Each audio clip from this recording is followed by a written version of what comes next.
शिवपुराण आद्याशक्ति दक्ष गृहे जन्म।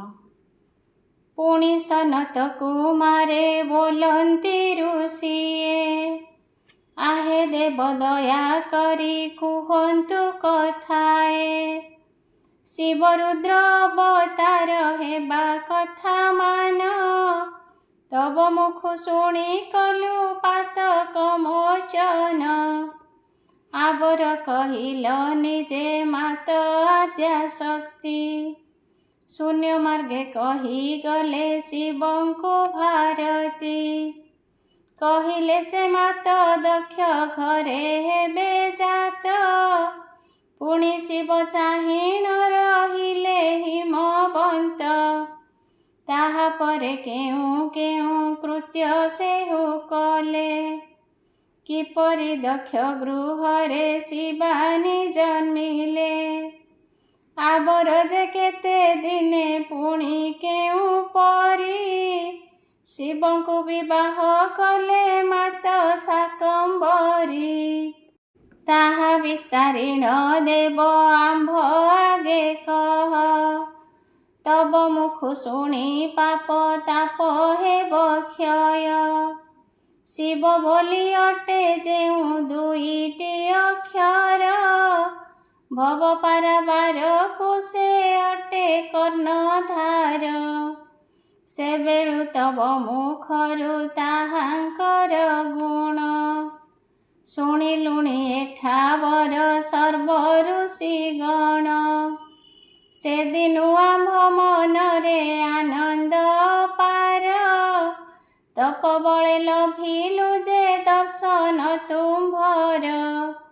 तुम्भे से सर्वज्ञ अट त्रिभुवने सार केउ कथा नाही अबा तुम्भंकु गोचर। त्रिभुवन पिता माता ईश्वर पार्वती कुह समस्त फेडिण ताहांक भारती। जेते शुणुअछु मन हेउछि विकल अमृत प्राय लागुछि आंभंकु सकल। पुनरपि शुणिबाकु बळी अछि मति शुणि सानंद होइले ब्रह्मांक संतति। साधु साधु अट तुम्भे सर्वतपि वर देखिली तुम्भर अति उत्तम विचार। न थाए सहस्र जन्म तळु जार पाप से का हृदय चिंता करे शिव रूप। निमिषे करई सेहु शिवंकु भावना जीवन करई साधु बोलु आंभे सीना। अनुक्षणे छाड़ नाही तुम्भे शिव भाव एकथा संसार मध्ये अटई दुर्लभ। अनेक जन्मरु जार न थाए कलुष शिव चरितरे सेहु करे अभिलाष। तार हृदय रे भक्ति निश्चय होई जात अन्ते शिवपुर ताकु हुए परापत। परम कारण श्री शिव प्रभु कथा पढ़िले शुणिले न आसई भव व्यथा। जेबण ठापरे थांती शिव भक्त जन सेहि ठारे रही थांती ब्रह्मा जनार्दन। इंद्रादि सकल देव सेहि ठारे थांती त्रिभुवन लोकंकर सेहि ठारे स्थिति। शिव परायण अटे जेबण महात्मा ताहार संगते आउ देबा कि उपमा।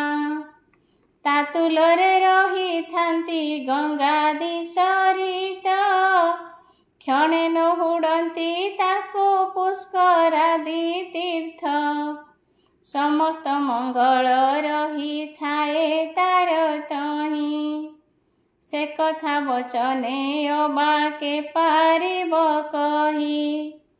ଶିବଙ୍କ ଚରିତ ଯେ କରନ୍ତି ସମ୍ଭାଷଣ, କେ କହିବ ତାହାଙ୍କର ପୁଣ୍ୟ ବିବରଣ। ସକଳ ତୀର୍ଥକୁ ଯାଇ ଶାସ୍ତ୍ର ବିଧି ମତେ, ସ୍ନାନ କଲେ ସୁକୃତ ଉପୁଜଇ ଯେତେ। ତେବେ ତ ସୁକୃତ ଲଭନ୍ତି ସେ ଦିନୁ ଦିନ, ଶିବ ଶିବ ବୋଲି ମୁଖେ ବୋଲନ୍ତି ଯେ ପୁଣ। ସକଳ ତୀର୍ଥ ଯେ ବ୍ରତ ଯଜ୍ଞ ଧର୍ମ ବାଟ, ସବୁଠାରୁ ଅଟେ ଶିବ ସୁମରଣା ଶ୍ରେଷ୍ଠ। ଯାହାର ଶ୍ରବଣେ ମୋକ୍ଷ ହୁଅନ୍ତି ସନ୍ଥ ଜନ, ସେ ଶିବ ଚରିତ ତୁମ୍ଭେ ଶୁଣ ଋଷିଗଣ। ଶିବ କଥା ଶ୍ରବଣରେ ସବୁ ପୁଣ୍ୟ ଅଛି, ତୁମ୍ଭେ ପୁଣ୍ୟ ଦେହି ତାହା ଶୁଣ ମୁଁ କହୁଛି। ପବିତ୍ର ହେଲି ମୁଁ ଏବେ ଜାଣ ସର୍ବ ଋଷି, ତୁମ୍ଭ ଆମ୍ଭ ସମ୍ଭାଷଣେ ପାପ ହେଲା ଧ୍ୱଂସୀ। ଶିବ ନାମାମୃତ ରସ ନୀତି ପାନ କରି, ତଥାପି ମନରେ ତୃପ୍ତି ନୁହଇ ତୁମ୍ଭରି। ପୁଣି ଶୁଣିବାକୁ ଯେବେ ବଳାଇଛ ଚିତ୍ତ, କହୁଛି ମୋ ଠାରୁ ଶୁଣ ଶିବଙ୍କ ଚରିତ। ସାବଧାନ ହୋଇ ଏହା ଏକ ମନେ ଶୁଣ, ସକଳ ହୋଇଛ ଯେଣୁ ଶିବ ପରାୟଣ। ବ୍ରହ୍ମାଙ୍କ ମାନସ ପୁତ୍ର ଦକ୍ଷ ପ୍ରଜାପତି, ବେଦ ଶାସ୍ତ୍ରେ ପାରଗ ସେ ସୁବିବେକମତି। ଜଗତର ପରଜାଙ୍କୁ କରନ୍ତି ଯେ ଜନ୍ମ, ସଂସାରେ ଯାହାଙ୍କୁ ନାହିଁ ଆନ ଲୋକ ସମ। ଛଗୋଟି ଦୁହିତା ହେଲେ ତାହାଠାରୁ ଜାତ, ରୂପେ ମୋହି ପାରନ୍ତି ସେ ମଦନର ଚିତ୍ତ। ପୂର୍ଣ୍ଣେନ୍ଦୁର ଶୋଭା ରାଶି ଜିଣେ ମୁଖମାନ, ଶରୀରର କାନ୍ତି ସମ ନୁହଇ ସୁବର୍ଣ୍ଣ। କେଶରୀ ମଧ୍ୟମା ସର୍ବେ ପୁଣ୍ଡରୀକ ନେତ୍ରା, ମୃଦଙ୍ଗୀ ମଧୁର ହାସୀ ଅତି ସୁଶୋଭିତା। ସେମାନଙ୍କ ମଧ୍ୟେ ଯେଉଁ କନ୍ୟା ଜ୍ୟେଷ୍ଠ ସାର, ଅବନୀ ଦେବୀର ସେ ଅଟନ୍ତି ଅଳଙ୍କାର। ସର୍ବସୁଲକ୍ଷଣ ତାଙ୍କ ଅଙ୍ଗେ ପରିପୂର୍ଣ୍ଣ, ନଥାଏ ଧର୍ମ ବିନା ନେ ତାଙ୍କ ମନ। ସେ କନ୍ୟା ଲକ୍ଷଣ ଦେଖି ଦକ୍ଷ ପ୍ରଜାପତି, ସନ୍ତୋଷ ମନରେ ତାଙ୍କ ନାମ ଦେଲେ ସତୀ। କନ୍ୟାଙ୍କୁ ପାଳିଲେ ମାତା କରିଣ ଆଦର, ଏହି ରୂପେ ଗତ ହେଲା କେତେ ସମ୍ବତ୍ସର। ତହୁଁ ଏକ ଦିନେ ବ୍ରହ୍ମା ମରାଳ ଆରୋହୀ, ଦକ୍ଷ ପ୍ରଜାପତି ଘରେ ପ୍ରବେଶିଲେ ଯାଇ। ଦକ୍ଷ ଦେଖି ଆସନରୁ ଉଠି ତତ୍ପର, ପିତାଙ୍କ ଚରଣ ତଳେ କଲେ ନମସ୍କାର। କଲ୍ୟାଣ କରିଣ ଧାତା ବସନ୍ତେ ଆସନେ, ଦକ୍ଷ ପ୍ରଜାପତି ତାଙ୍କୁ ପୂଜିଲେ ବିଧାନେ। ଷଡ଼ାର୍ଘ୍ୟ ବିଧାନ ପୂଜା ସନ୍ତୋଷରେ ଘେନି, ସମସ୍ତ କୁଶଳ ପୁଛା କଲେ ପଦ୍ମଯୋନି।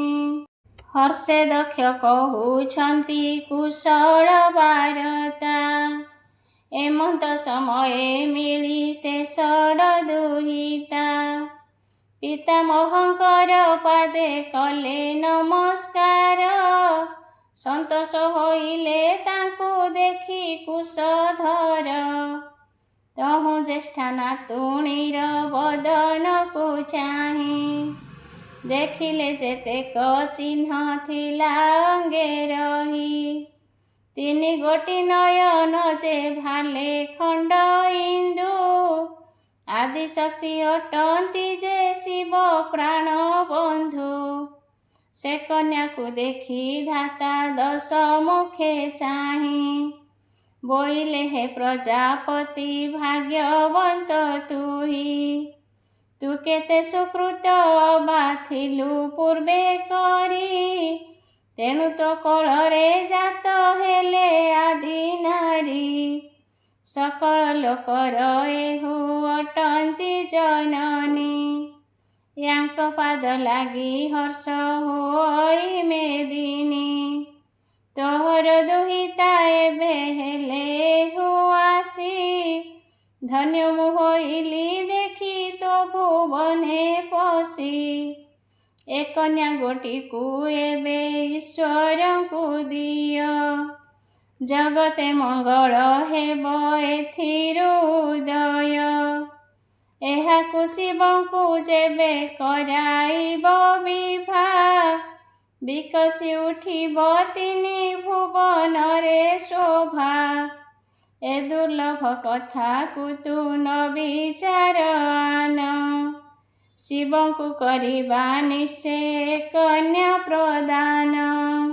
जन्म जन्मांतरे शिवंकर ए घरणी, संशय नघेन एक थारे पुत्रमणि। विधाता कहिले जहु एमंत भारती, सुनिता हरस मने दक्ष प्रजापति। कृतांजलि होई दक्ष पिता मुख चाही, विनय कहिले मन मध्ये स्नेह बही। आपणक पाद पद्म देखी चौमाथ, कहुछि निश्चय आज हेली मु कृतार्थ। आपण तट तिनि जगतर कर्ता, मोते किंपा कहु अछ देबा पाई सुता। जाहाकु देबाकु बळु अछि तुम्भ मन, ए दुर्लभ कन्या ताकु कर संप्रदान। शिव विष्णु इंद्र बोली मु न जाने किछि, तुम्भे दियो जाहा ठारे मन पाउछि। आबर कथाए शुण कहुछि हे तात, शास्त्रे जाहा अछि मुनि मानकर मत। पुराण मतरे शुणी थाए जाहा जाहा, ता तुम्भ आगरे कहु अछि अष्टबाहा। प्रथमे देखिब जाई विवाहे बाबर, केमंत प्रकारे सेहु अटई सुंदर। तदंते देखिब विद्या पढ़िछि से केते, जाति कुल गोत्र तार बुझिब तदंते। केवण देशरे घर केते धन अछि, एक कथा बुझिब पिता खोजी बाछि बाछि। केते जस पौरुष केते तार बळ, रोग थिबा नथिबार बुझिब सकळ। एसबु विषय थिब जाहा ठारे पुरी, ताकु विवाह कराइब आपण कुमारी। एथकु मु पचारुछि कह पद्म भव, केमंत प्रकार अटंती से महादेव। केउ देवंकर थाए तांक नीति सेवा, केवण कूଳରେ सेहु जन्मिछन्ति अबा। शिवंकर केउ गोत्र अटई हे तात, काहा नाती अटंती से काहा काहा सुत। धनवंत अटंती से कियबा निर्धन, दानीपण बहंती बा कियबा कृपण। साधुपण अछि अबा कियबा से दुष्ट, ଯଥାର୍ଥରେ କହ ଶିବ କି ପ୍ରକାରେ ଶ୍ରେଷ୍ଠ। ତଥ୍ୟ କରି ସବୁ କଥା କହ ମୋତେ ତାତ। ତୁମ୍ଭଠାରୁ ଶୁଣିବି ମୁଁ ଶିବଙ୍କ ଚରିତ। ପ୍ରଜାପତି ମୁଖୁ ଏହା ଶୁଣି ପଦ୍ମାସନ। ବୋଇଲେ କହିବା ତାହା ଶୁଣ ହେ ନନ୍ଦନ। ସାକ୍ଷାତ ନିର୍ଗୁଣ ବ୍ରହ୍ମା ଅଟନ୍ତି ଶଙ୍କର। ତାଙ୍କ ଗୁଣ କହିବାକୁ ଶକ୍ତି ନାହିଁ ମୋର। ତୁମ୍ଭେ ଯେଣୁ ତତ୍ତ୍ୱଜ୍ଞାନୀ ଅଟ ସାଧୁମତି। ତେଣୁ ତୁମ୍ଭ ଆଗେ ବାବୁ କହୁଛି ସମ୍ପ୍ରତି। ସଦାଶିବ ପ୍ରଭୁଙ୍କର ସକଳ ଚରିତ। କହିବା ତୁମ୍ଭଙ୍କୁ ଶୁଣ ହୋଇ ସ୍ଥିର ଚିତ୍ତ। ପ୍ରଥମରେ ତାହାଙ୍କର ସ୍ୱରୂପକୁ ଶୁଣ। ଅନେକ ରୂପ ଧରନ୍ତି ପ୍ରଭୁ ପଞ୍ଚାନନ। କେତେବେଳେ ତାହାଙ୍କର ସହସ୍ରେକ ମୁଖ। କେବଳ କାଳରେ ପୁଣି ହୋଇଥାଏ ଏକ। କେଉଁ ସମୟରେ ପଞ୍ଚବଦନ ଧରନ୍ତି। ଏହି ରୂପେ କରୁ ସେ ଅନେକ ଅଟନ୍ତି। 10 ଶତଭୁଜ ଧରନ୍ତି ସେ କେତେବେଳେ। ସହସ୍ରେ ଚରଣ ହୋଇଥାନ୍ତି କେଉଁ କାଳେ। କେବଳ ସମୟେ ପାଦ ହୋଇଥାଏ ଏକ। ଚରଣ ହୁଅଇ କେତେବେଳେ ଅସଂଖ୍ୟକ। 3 ଗୋଟି ନେତ୍ର ପାଏ ବଦନକୁ ଶୋଭା। ସହସ୍ର ଲୋଚନ ହୁଅନ୍ତି କେତେବେଳେ ଅବା। ଶତେକ ନୟନ ଧରନ୍ତି ସେ ପଶୁପତି। ଏ ରୂପେ ଅନେକ ଅଟେ ତାଙ୍କର ମୂରତି। ହିମକୁଣ୍ଡ ଇନ୍ଦ୍ର ପରି ଦିଶେ ତନୁ ଶ୍ଵେତ। ପୁଣି ସେ ଦିଶନ୍ତି ଯେହ୍ନେ ସକଳ ଜିମୁତ। କେବଳ କାଳରେ ଧୂମ୍ର କେତେବେଳେ ରଙ୍ଗ। ବିଜୁଳି ସଦୃଶ ଦିଶେ କେତେବେଳେ ଅଙ୍ଗ। ତାଙ୍କର ଚରିତ ନୁହେଁ ବିଦ୍ୟା ବଳେ ଜାଣି। ସର୍ବପିତାମହ ଅଟନ୍ତି ଯେ ଶୂଳପାଣି। ଯେତେକ ବିଦ୍ୟା ସବୁ ତାଙ୍କଠାରେ ଠୁଳ। ବେଦ ଜାଣି ନ ପାରଇ ତାଙ୍କ ଅନ୍ତମୂଳ। ସର୍ବବେଦମୟ ଅଟନ୍ତି ସେ ସଦାଶିବ। ଯୋଗୀ ଜନେ ଧ୍ୟାନ କରୁଥାନ୍ତି ତାଙ୍କ ଭାବ। ଶିବଙ୍କର ଯେଉଁ ଗୋତ୍ର ନ ଜାଣନ୍ତି କେହି। ସବୁ ପ୍ରାଣୀଙ୍କର ଗୋତ୍ର ଅଟନ୍ତି ଯେ ସେହି। ଗୋତ୍ରାଗୋତ୍ରମୟ ସେହି ଭାବା ଭାବ। ସର୍ବଗୋତ୍ରାଧୀପ ଅଟନ୍ତି ସେ ସଦାଶିବ। ଧନେ ଅଟନ୍ତି ସେ ଧନପତି ପଡ଼ିଦାତା। ଶୁଣ ଦକ୍ଷ ପ୍ରଜାପତି ତାଙ୍କ ଦିବ୍ୟ କଥା। ଅତି ହିଁ ଦରିଦ୍ର ସେହୁ ଚଉବର୍ଗ ଦାନୀ। ସର୍ବଦା ବିଭୂତି ଥାନ୍ତି ନିଜ ଅଙ୍ଗେ ଘେନି। ଚରାଚର ଜଗତ ସେ କରନ୍ତି ସଂହାର। ଶ୍ମଶାନେ କରନ୍ତି ପୁଣି ସେ ନିଜେ ସଂସାର। ମସ୍ତକରେ ଜଟା ଜୁଟ ରାଜେ ଇନ୍ଦୁଖଣ୍ଡ। ବାହନ ଅଟଇ ସୁରଭୀର ସୁତ ଷଣ୍ଢ। ଶୁଣ ଦକ୍ଷ ପ୍ରଜାପତି ଶିବଙ୍କ ସ୍ୱଭାବ। ସର୍ବଦା କାଳରେ ଅଟନ୍ତି ସେ ମହାଦେବ। ଯେତେ କଥା ପଚାରିଲ ତୁମ୍ଭେ ମୋତେ ଦକ୍ଷ। ମୁଁ ତୁମ୍ଭ ଆଗରେ ତାହା କହିଲି ପ୍ରତ୍ୟକ୍ଷ। ବରପଣେ ଯୋଗ୍ୟ ପୁତ୍ର ଅଟନ୍ତି ମୁରାରି। ତାଙ୍କୁ ବିଭା କର ବାବୁ ତୁମ୍ଭର କୁମାରୀ। ପିତାଙ୍କ ମୁଖରୁ ଶୁଣି ଏମନ୍ତ ବଚନ। କ୍ଷଣକାଳ ପର୍ଯ୍ୟନ୍ତେ ଦକ୍ଷ ହୋଇ ମୌନ। ତଦନ୍ତେ ବ୍ରହ୍ମାଙ୍କୁ ଚାହିଁ କହିଲେ ଭାରତୀ, ଶିରେ ନିଜ କର ଦେଇ ବିନୟରେ ଅତି। ବୋଲନ୍ତି ଶୁଣ ହେ ପିତା ବ୍ରହ୍ମାଙ୍କ ଗୋସାଇଁ, ବର ଯୋଗ୍ୟ ଲକ୍ଷଣ ତ ଶିବଙ୍କର ନାହିଁ। କେମତେ ତାହାଙ୍କୁ ଆମ୍ଭେ ସମର୍ପିବା ସୁତା, ମନରେ ବିଚାର କରି କହିବା ହେଉତା। ମଧୁହିତା ସୁକୁମାରୀ ପଦ୍ମଦଳ ନେତ୍ରୀ, ବନ୍ଧୁକ ଧରି ପୁଣି ବିଦ୍ୟୁ ହେମ ଗାତ୍ରୀ। ଶିବଙ୍କର ରୂପ ଗୁଣ ଶୁଣିଲି ମୁଁ ଯାହା, କେମନ୍ତେ ସେ କନ୍ୟା ତାଙ୍କୁ ଦେବି କହ ତାହା। ଦକ୍ଷ ପ୍ରଜାପତି ବାକ୍ୟ ଶୁଣି କୁଶଧର, ବୋଇଲେ ତ୍ରିୟା କାଣ୍ଡରୁ ବାହାର ଶଙ୍କର। ବେଦମାନେ କେଉଁ ରୂପେ ଜାଣିବେ ବା ତାହା, ସେ ପ୍ରଭୁ ଅଟନ୍ତି ସବୁ ଲୋକଙ୍କର ନାହା। ସେ ସବୁ ଦେବତାଙ୍କର ଉପରେ ପ୍ରଧାନ, ସେହି ସେ ତ୍ରିଗୁଣ ବ୍ରହ୍ମ ରୂପୀ ବୋଲି ଜାଣ।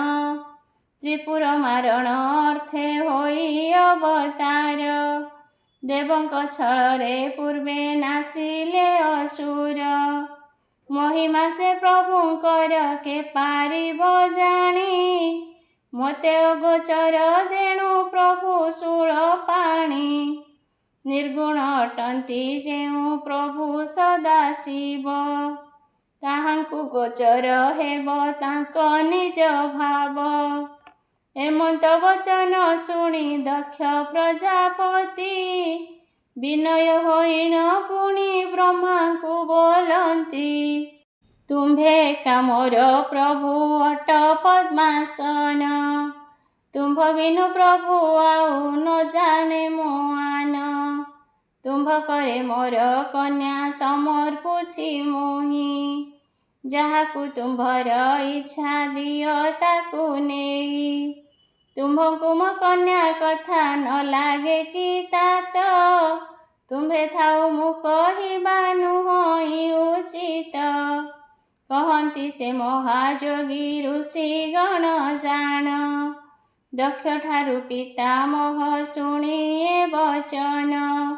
ବହୁତ ଆନନ୍ଦ ମନ ହୋଇ ପଦ୍ମଯୋନି, ସତୀଙ୍କି ମୋ ପାଶେ ଆଣ ବୋଇଲେ ସେ କ୍ଷଣି। ତାହା ଶୁଣି ପ୍ରଜାପତି ଦେଲେ କ ଆଦେଶ, ସତୀକୁ କରାଅ ଦାସୀ ମାନେ ଯାଇ ବେଶ। ଦକ୍ଷ ପ୍ରଜାପତି ଆଜ୍ଞା ଦିଅନ୍ତେ ସନ, କନ୍ୟାକୁ ବରିଲେ ବେଶ ପରିବାରି ଗଣ। ମର୍ଦ୍ଦନ କରାଇ ଆଗ ସୁଗନ୍ଧ ତୈଳେ, ହଳଦୀ ଅଁଳା ବାଟି ଅଙ୍ଗରେ ଲେପିଲେ। କୁଙ୍କୁମାଦି ଅଙ୍ଗରାସ ସର୍ବାଙ୍ଗରେ ବୋଳି, ସ୍ନାନ କରାଇଲେ ଶିରେ ଗଙ୍ଗା ଜଳ ଢାଳି। ସରୁ ତେଲ ଘେନି ଅଙ୍ଗ ପୋଛି ସେହି କ୍ଷଣି, ରତନ ପିଢ଼ାରେ ତାଙ୍କୁ ବସାଇଲେ ଆଣି। ଆଲଟ ଚାମର ଢାଳୁଛନ୍ତି ଚଉକତି, କେଶ ଶୁଖାଇଲେ ଧରି ସର୍ବରୂପବତୀ। करे कंकतिका घेनी कुरळीरे केश, सीमंत काढ़ीण बाळी करंती सुबेश। तहु अति सुसंचरे सजाड़ी से बेणी, खंजिले तहिरे नानाविध रत्नमणि। मस्तक उपरे देले मुक्ता जालिकम, दिशिला निर्मला कासे तारापंती सम। तातळे अलका देई सजाड़िले आली, मुख पद्म लोके आसी रहिले कियली। सर्वांग शरीरे घसी देले अंगराग, रसाणीला सुना परी देखा गला अंग। कपल मध्य खंजिले सुवर्णर चिता, मध्य तार हीरा खंड बेढ़ारे मुकुता।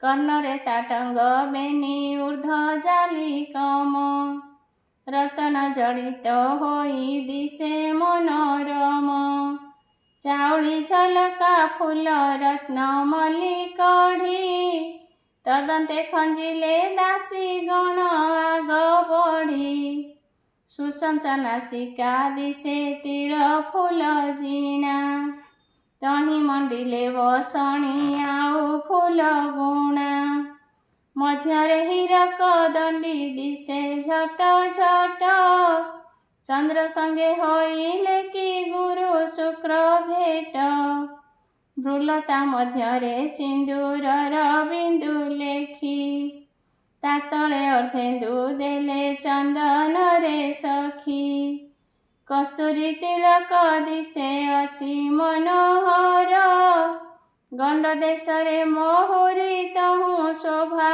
कर चारु चतुसम घसी देई बक्षस्थळे सुनील कांचला से बांधिले कुतूहले कंठ देशे कंठी माळ मुक्ता चाप सरी मध्यरे पदक लंब दिशई माधुरी बेनी भुजे जोड़ी ताड़ खंजे जेऊ बाई सुवर्ण कटक गुंजर जे चूड़ी कली अंगुली मानके देले नवरत्न मुदी कर पल्लवकु सेहु रहिले आच्छादी सुवर्ण मेखलाणी बांधिले कटीरे झम झम बाजे क्षुद्र घंटिका तहिरे नुपुर पाहुड़ देले पादे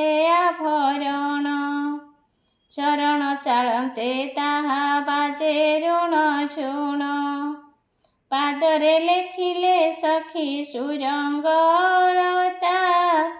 10 अंगुळे फुटी दिशिला शोभिता तळी पार तळकिवा रक्त नळीन तही भिन्न भिन्न दिशे 18 चिन्ह ऊंची कुंची पिंधाइले देवांग पतनी सकल शोभाकु तार शोभा गला जिणी तांबूळ भुंजाई कले अधर कुरता दर्पण हस्तरे देई केवल बनिता बोइले के मन्ते दिशु अछि देख बेश ता वचने सती देवी होइले हरस आलट चामर ढाळी तहु जानते घेनी देखिण परम तोष होइले जननी एसनक समय रे दक्ष प्रजापति भितरे प्रवेश होई मनु छाड़ी भ्रांति प्रिया को कहिले जाई सकल चरित ताहा शुणी सती माता हेले स्तंभीभूत क्षणे काल परिजन्ते शोक भर होई तदंते कहिले स्वामी मुख को अनाई आपण कहुछ केड़े अजोकत कथा पुत्र सम करी पाली थिली दुहिता एहार विवाह नेत्रे देखिबु मु नाही केमते परी कथा कहुछन्ति बिही तुम्भे ज्येष्ठ दुहिताकु विवाह न करी विधातांकु देव बोली कहुछ किपरि स्वभाव गुण अटे शिवंकर केमंत स्वरूप सेहु केड़े सुंदर पुनर्पितांकर घरे अछि केते धन ता नयन देखी नाही शुणी नाही कान अंधार वन को गला परी मूढ़ लोक किपरि करुछ एहा हराई विवेक प्रजापति बोइले गो शुण प्राण बंधु साक्षात श्री सदाशिव कृपा जल सिंधु ଦେବତାଙ୍କ ଉପରେ ସେ ଅଟନ୍ତି ଠାକୁର। ମହିମା ତାଙ୍କର ନୁହେଁ ଜ୍ଞାନୀଙ୍କୁ ଗୋଚର। 14 ବ୍ରହ୍ମାଣ୍ଡ ଯାହାଠାରୁ ଜନମୟୀ। ତାଙ୍କ ଗୁଣ କୀର୍ତ୍ତି କଥା କେ ପାରିବ କହି। ଏଥକୁ ମନରେ ସଖୀ ନଘେନ ଗୋଆନ। ଶଙ୍କର ଅଟନ୍ତି ସାକ୍ଷାତରେ ଭଗବାନ। ବହୁ ଭାଗ୍ୟ ଥିଲେ ମିଳିପାରିବ ଏ ବନ୍ଧୁ। ଦୁହିତାକୁ ଦେଇ ପାର ହେବା ଭବ ସିନ୍ଧୁ। ତୁମ୍ଭ ସୁତା ହୋଇ ଜଗତର ଠାକୁରାଣୀ। ଯେବେ ସଦାଶିବଙ୍କର ସେ ହୁଏ ଘରଣୀ। ଏଥିରେ ନିଷେଧ ତୁମ୍ଭେ ନ କର ମୋ ପ୍ରିୟେ। ବ୍ରହ୍ମା ବାକ୍ୟ ଲଙ୍ଘିବାକୁ ମୋର ଭୟ ହୁଏ। ଦକ୍ଷ ପ୍ରଜାପତି ମୁଖୁ ଶୁଣି ଏ ବଚନ। ବେନି ନୟନରୁ ଦେବୀ ପୋଛି ଦେଲେ ବନ। ନିଜ କୋଳେ ବସାଇଣ ଆପଣାକୁ ମାରି। ମୁଖରେ ଚୁମ୍ବନ ଦେଲେ ମନେ ସ୍ନେହ ଭରି। ତଦନ୍ତେ କହିଲେ ପତି ପାଦେ ଥିବୁ ସେବି। କୋପ କାଳେ କଥା କହୁଥିବୁ ଭାବି ଭାବି। ଯେ ବଣ କଥାକୁ କାନ୍ତ କରିଥିବେ ସାଧ। ନ କରିବୁ ତହିଁରେ ତୁ କେବେ ବିରୋଧ। ଅପୂର୍ବ ପଦାର୍ଥ ଦେଖି ନ କରିବୁ ମନ। କାନ୍ତ ପଚାରିଲେ କହୁଥିବୁ ସୁବଚନ। ପତ୍ନୀର ଅଟଇ ପତି ସାକ୍ଷାତେ ଦେବତା। ତେଣୁ ନ କରିବୁ ସ୍ୱାମୀ କଥାକୁ ଅନ୍ୟଥା। ମନ ଜାଣି ସେବା କରୁଥିବା କଥା ଭଲ। ଆଉ ସବୁ କଥା ନୁହେଁ ତା ସମାନେ ତୁଲ। ତୀର୍ଥବ୍ରତ ଯାଗ ଆଦି ଯେତେ କର୍ମମାନ। ପତି ସେବା ସଙ୍ଗେ କେହୁ ନୁହଁ ସମାନ। କହୁ କହୁ ଏହିପରି ଦକ୍ଷଙ୍କର ନାରୀ। ଦିବ୍ୟ ଜ୍ଞାନ ଆସି ଅଙ୍ଗେ ସ୍ମରିଲା ତାଙ୍କରି। ଦକ୍ଷର ମଣି ଯେ ଜ୍ଞାନ ପାଇଲେ ତୋରିତ। କନ୍ୟାକୁ ବୋଇଲେ ତୁ ତ ଜଗତର ମାତ। ବହୁଦିନ ପୂର୍ବେ ଋଷି ମୋତେ କହିଥିଲେ। ତବ ଗର୍ଭେ ଆଦି ନାରୀ ଜନମିବ ଭଲେ। ପୁଣି ସେ କନ୍ୟା ଶିବଙ୍କ ଘରଣୀ ହୋଇବ। ତିନି ଜଗତ ମଧ୍ୟକୁ ସୁନ୍ଦର ଦିଶିବ। ସେ ଯୋଗେ ଆଜି ଘଟିଲା ତାହା ଆସି ଏଥା। ମହାଋଷିଙ୍କ ବଚନ ନୋହିବ ଅନ୍ୟଥା। ଏହିପରି ଦକ୍ଷ ବାମା କନ୍ୟାକୁ ବୁଝାଇ। କନ୍ୟାକୁ କୋଳ କରିଲେ ମୁଖେ ଚୁମ୍ବ ଦେଇ। ବୋଇଲେ ମାତୁ ତ ଅଟୁ ଜଗତର ମାତ। ଦେବ ଦେବ ମହାଦେବ ହେବ ତୋର କାନ୍ତ। ଏହି ରୂପେ କନ୍ୟାକୁ କହନ୍ତେ ଦକ୍ଷ ନାରୀ।